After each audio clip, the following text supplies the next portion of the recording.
자, 오늘은요, 우리 손안에서 조용하지만 아주 강력하게 AI의 미래를 만들어가고 있는 핵심 기술에 대해 한번 제대로 파헤쳐 보겠습니다.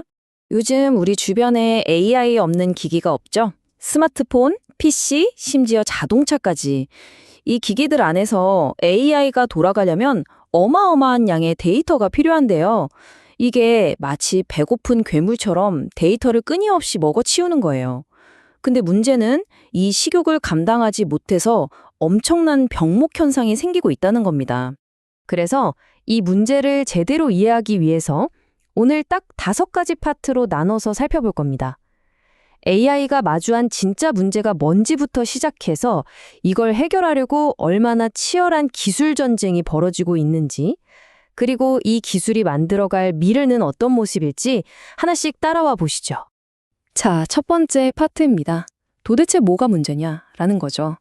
지금 모든 AI 개발자들이 정말 머리를 싸매고 있는 그 핵심적인 장벽, 바로 그 얘기부터 시작해 보겠습니다. 그게 바로 이 메모리 장벽, 영어로는 메모리 월이라고 불리는 문제입니다.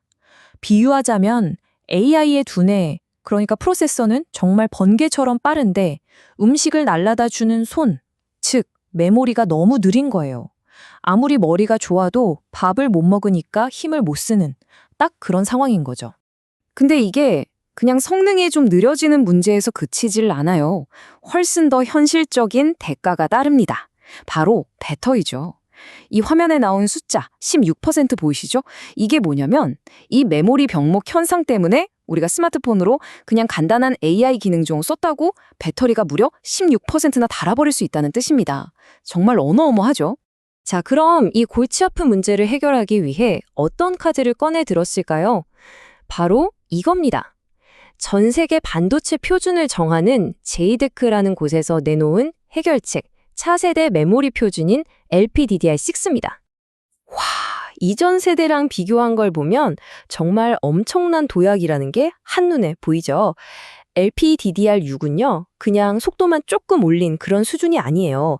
아예 데이터가 다니는 고속도로 차선을 확 넓히고 구조 자체를 뜯어 고쳤다고 보시면 됩니다. 말 그대로 AI 시대를 위해 재설계된 메모리인 거죠. 가장 중요한 건 바로 이 숫자, 21%입니다. 이게 뭘 의미하냐면 전기를 21%나 덜 쓴다는 거예요. 우리한테는 이게 아주 직접적으로 와닿는 이야기죠.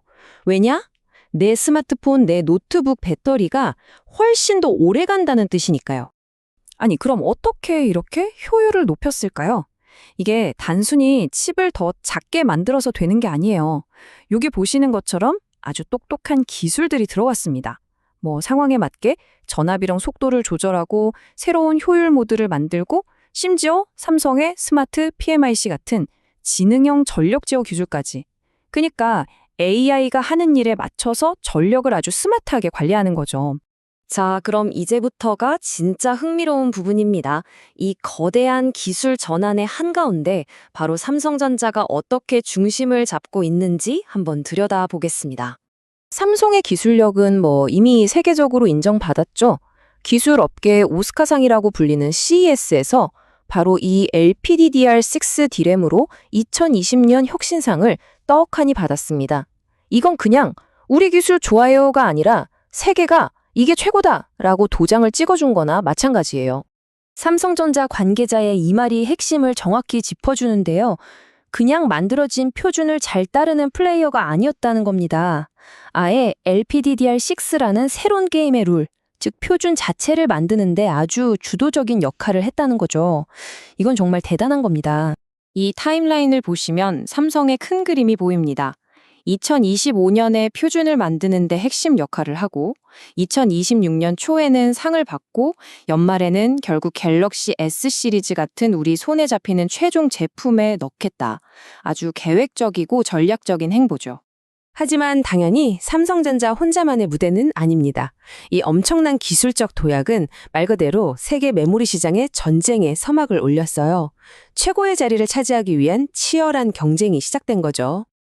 이 표를 보시면 재밌습니다. 소위 빅3라고 불리는 회사들의 전력이 제각각이에요. SK 하이닉스는 닥치고 성능, 최고 속도를 향해 달리고요. 마이크론은 가성비, 가격 경쟁력에 집중합니다.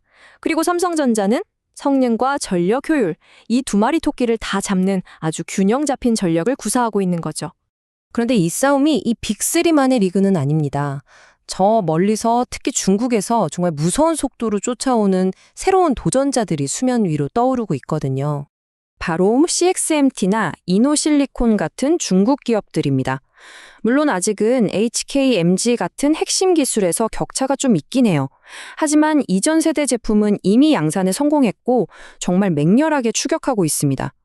정상에서 경쟁하려면 아직 넘어야 할 산이 많지만 절대 무시할 수 없는 존재들이죠. 자, 이제 마지막 파트입니다. 지금까지 주로 스마트폰 얘기를 했지만 LPDDR6가 가진 진짜 잠재력은 사실 우리 주머니 속을 훨씬 뛰어넘습니다. 이 기술이 어디까지 뻗어나갈 수 있는지 그 미래를 한번 그려보시죠. 생각해보세요. AI, PC, 자율주행차, 심지어 거대한 데이터 센터까지 이 모든 것들의 공통점이 뭘까요? 바로 전기를 엄청나게 먹는다는 겁니다. 그러니까 전기를 적게 쓰는 메모리, 이 LPDDR6가 스마트폰을 넘어서 이런 미래 산업의 핵심 부품이 될 수밖에 없는 거죠. 심지어 이 LPDDR6를 담는 그릇, 즉 모듈의 형태도 바뀌고 있습니다. 바로 SOACM2라는 건데요. 기존 노트북 메모리보다 크기는 60%나 작아졌는데 성능은 더 좋아졌어요. 이게 뭘 의미하겠어요? 앞으로 나올 AI 노트북들이 훨씬 더 얇고 가벼워질 수 있다는 얘기죠. 자, 이 그림이 바로 미래로 가는 로드맵입니다. 1단계 LPDDR6라는 강력한 칩을 만들고 2단계 SOACM2라는 새로운 모듈에 담아서 활용도를 높이고 그리고 마지막 3단계 궁극의 목표는 바로 PIM, 프로세싱인 메모리입니다. 이름 그대로 메모리 안에서 연산까지 해버리는 말 그대로 메모리가 똑똑해지는 단계인 거죠. 이 PIM 기술, 특히 삼성전자가 앞서 나가고 있는데요. 이게 왜 대단하냐면요. 아까 말했던 메모리 장벽 문제의 근원을 해결해버리기 때문입니다. 데이터가 굳이 프로세서까지 힘들게 여행할 필요 없이 자기가 저장된 곳에서 바로 계산을 끝내버리는 거예요. 그야말로 게임 체인저죠.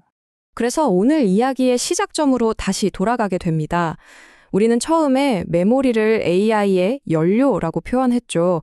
그런데 LPDDR6를 넘어 데이터를 스스로 처리하는 PIM 같은 기술이 눈앞에 다가온 지금 이런 질문을 던져볼 수밖에 없습니다. 과연 메모리는 앞으로도 단순히 데이터를 공급하는 연료에 머무를까요? 아니면 AI 혁명을 직접 이끄는 강력한 엔진 그 자체가 될 수 있을까요?